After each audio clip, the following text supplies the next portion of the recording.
అంబర్పేట మహంకాళి దేవాలయంలో గోపూజతో ధ్వజస్తంభం పునర్ప్రతిష్ఠ కార్యక్రమం ఘనంగా ప్రారంభమైంది. వేద పండితుల ఆధ్వర్యంలో 3 రోజుల పాటు ఈ కార్యక్రమం కొనసాగుతుందని ఆలయ అధికారులు తెలిపారు.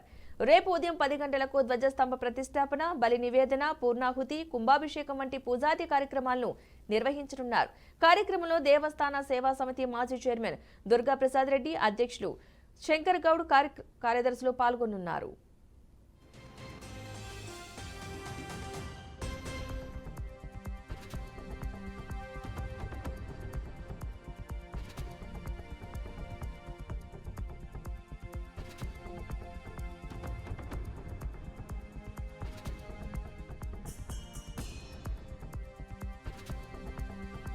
అంబర్పేట మహాకాళి దేవస్థానమునందు గత కొన్నేళ్లుగా ఇక్కడ అమ్మవారికి అర్చనలు, అభిషేకాలు, విశేషంగా దేవీ నవరాత్రి పూజలు దిగ్విజయంగా అంగరంగ వైభవంగా ప్రజల సమక్షంలో అందరూ కమిటీ కార్యవర్గ సభ్యత్వం సమక్షంలో అంగరంగ వైభవంగా చేస్తున్నారు. దాంట్లో భాగంగా 27, 28, 29 ఈ 3 రోజుల పాటు ధ్వజస్తంభము అలాగే యంత్ర పునఃప్రతిష్ఠా కార్యక్రమాలు అంగరంగ వైభవంగా చాలా దిగ్విజయంగా జరుగుతున్నది.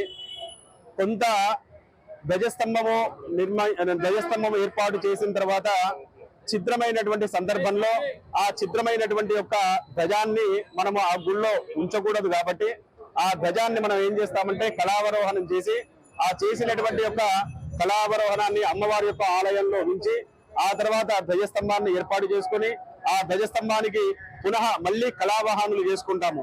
అలా కళావాహనులు చేసుకున్నటువంటి యొక్క ధ్వజాన్ని మనము 29వ తారీఖు కమిటీ ఈ యొక్క ఆలయానికి సంబంధించినటువంటి కమిటీ కార్యవర్గుల సభ్యులు అలాగే ఈ యొక్క ఆలయానికి ఇచ్చినటువంటి దాతలు ఆ విరాళాలు ఇచ్చినటువంటి అంటే వాళ్ళ యొక్క కొంతమంది గుప్తదానం చేస్తుంటారు, కొంతమంది వస్త్రదానం చేస్తుంటారు, కొంతమంది శారీరకంగా ఏంటంటే వాళ్ళకు ఆలయానికి సంబంధించి కష్టపడుతుంటారు.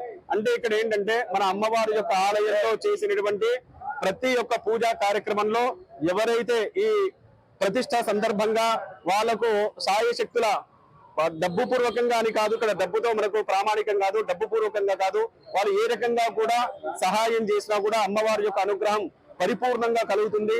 ఈ రోజుతో ఈ కార్యక్రమం ప్రారంభమైంది. 27, 28, 29 ఈ రోజు సాయంకాల సమయం నందు ప్రదోష సమయం నందు ధ్వజస్తంభానికి అలాగే యంత్రానికి